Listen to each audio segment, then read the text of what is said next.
Halo teman-teman, kami dari kelompok 4 akan membawakan materi tentang peran pemimpin dalam pendelegasian wewenang organisasi.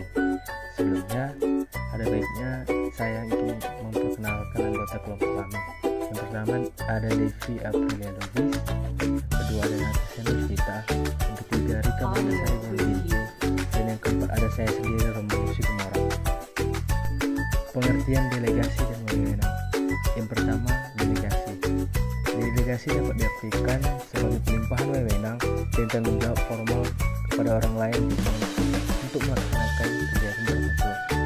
Delegasi wewenang adalah proses di mana manajer mendelegasikan wewenang ke bawah pada orang-orang yang melapor kepadanya. 4 kegiatan terjadi ketika delegasi dilakukan. Yang pertama, pendelegasi menetapkan dan memberikan tujuan dan tugas kepada bawahan. Yang kedua, pendelegasi melimpahkan wewenang yang diperlukan untuk mencapai tujuan dan tugas. Yang ketiga, penerimaan delegasi baik implisit ataupun eksplisit menimbulkan kewajiban dan tanggung jawab. Yang keempat, pendelegasian menerima pertanggungjawaban bawahan untuk hasil-hasil yang dicapai. Delegasi penting dalam struktur, baik struktur organisasi dan struktur pemerintahan, untuk memungkinkan bawahan untuk melakukan pelatihan yang mewakili lembaga atau institusi tersebut. Yang kedua ada wewenang. Wewenang atau authority merupakan dasar untuk bertindak, berbuat, dan melakukan kegiatan dalam suatu perusahaan. Tanpa wewenang, orang-orang dalam perusahaan tidak dapat berbuat apa-apa. Dalam authority selalu terdapat power and right, tetapi dalam power belum tentu terdapat authority and right. Yang ketiga ada pendelegasian wewenang. Pendelegasian wewenang adalah proses yang diikuti oleh seorang manajer dalam pembagian kerja yang dipikul kepadanya, sehingga ia melakukan bagian kerja itu hanya karena penempatan organisasi yang unik, dapat mengerjakan dengan efektif sehingga ia dapat memperoleh orang-orang lain untuk membantu pekerjaan yang tidak dapat dikerjakan olehnya. Dimensi pendelegasian wewenang.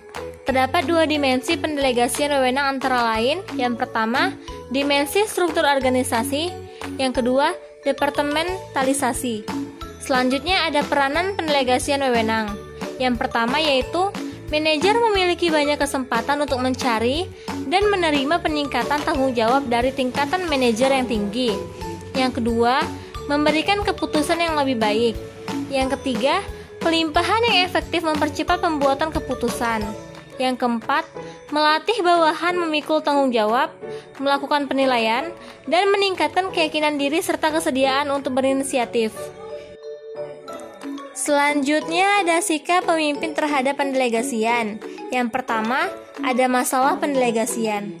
Walaupun tujuan dan manfaat-manfaat delegasi wewenang cukup bagus, seperti dikemukakan di depan, tetapi pelaksanaannya sering terjadi halangan-halangan atau kesulitan-kesulitan. Halangan tersebut mungkin dari pihak atasan, mungkin dari pihak bawahan. Yang A, halangan dari pihak atasan. Yang pertama, atasan berpendapat bahwa dia telah merasa sempurna, dapat menjalankan segala-galanya sendiri dengan baik. Yang kedua, atasan tidak dapat memberikan petunjuk atau penerangan, yaitu tentang tugas dan wewenang yang harus diserahkan secara terinci. Yang ketiga, atasan tidak mempercayai bawahan sehingga segan atau tidak mau menyerahkan sebagian dari wewenangnya. Yang keempat, kekurangan alat kontrol yang dapat mengingatkan atasan apabila sewaktu-waktu timbul kesukaran. Yang kelima, manajer takut memikul tanggung jawab terhadap tugas yang diserahkan bawahan. B. Halangan dari pihak bawahan. 1. Bawahan senang pada pekerjaan yang mudah saja. 2. Bawahan takut dikritik atas kesalahan-kesalahannya. 3. Bawahan kurang mendapat penjelasan atas tugas yang diterimanya. 4. Bawahan terlalu banyak pekerjaan. 5. Bawahan kurang percaya pada diri sendiri. 6. Bawahan kurang mendapat dorongan yang positif. Dapat disimpulkan, halangan dari atasan pada umumnya karena atasan enggan atau tidak bersedia mendelegasikan, dan halangan dari bawahan karena bawahan enggan atau tidak bersedia menerimanya. Pola pendelegasian wewenang. Pola pendelegasian yang membawa hasil memiliki ciri-ciri khusus yang harus dipahami oleh setiap orang, yaitu 1. Pendelegasian yang sebenarnya tidak berfokus pada prosedur-prosedur dan cara-cara yang digunakan, tetapi terarah pada upaya pencapaian sasaran atau target dan hasil-hasilnya. 2. Pendelegasian yang menghasilkan adalah pendelegasian penata layanan, yaitu pendelegasian yang berwawasan serta bertujuan melayani. Aspek-aspek pendelegasian ini dikemukakan di bawah ini. A. Fokus pendelegasian adalah hasil kerja yang diharapkan tercapai dalam upaya menggapai sasaran atau tujuan akhir dari organisasi. B. Pendelegasian dilaksanakan dengan sikap hormat yang didasarkan atas penghargaan dan kesadaran terhadap diri sendiri. C. Pendelegasian yang menghasilkan melibatkan harapan-harapan. Studi kasus. PT Golden Castle bergerak dalam bidang konveksi atau tekstil mengalami konflik antara perusahaan dengan karyawan. Konflik ini terjadi yang disebabkan oleh adanya miscommunication antara atasan dengan karyawan.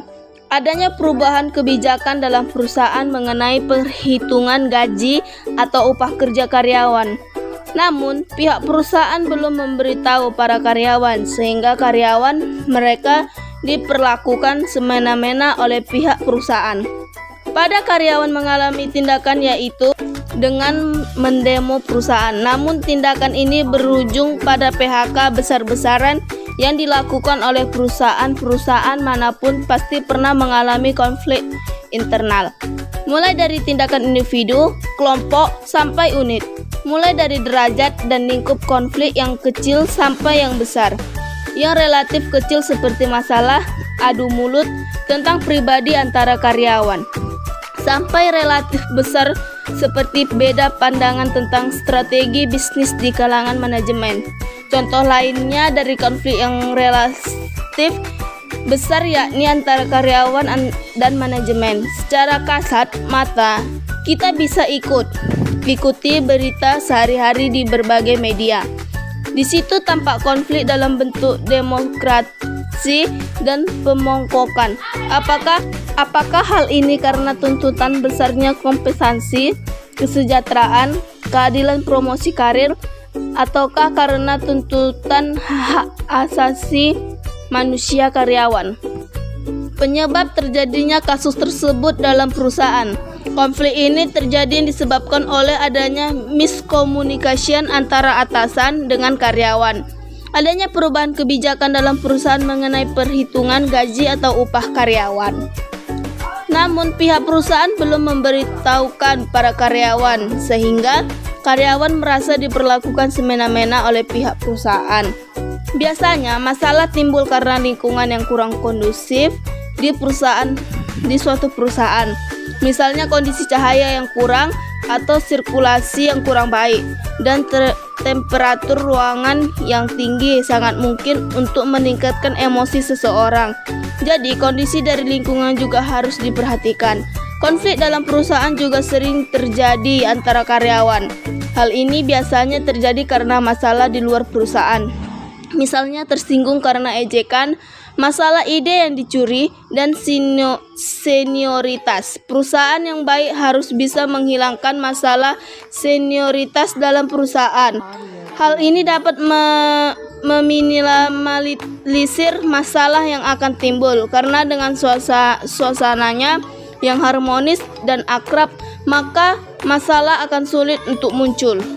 Kesimpulan, pendelegasian adalah kegiatan seseorang untuk menugaskan stafnya atau bawahannya untuk melaksanakan bagian dari tugas manajer yang bersangkutan, dan pada waktu bersamaan mereka memberi kekuasaan kepada staf atau bawahan tersebut sehingga bawahan itu dapat melaksanakan tugas-tugas itu sebaik-baiknya serta dapat mempertanggungjawabkan hal-hal yang didelegasikan.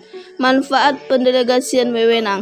1. Manajer memiliki banyak kesempatan untuk mencari dan menerima peningkatan tanggung jawab dari tingkatan manajer yang tinggi. 2. Memberikan keputusan yang lebih baik.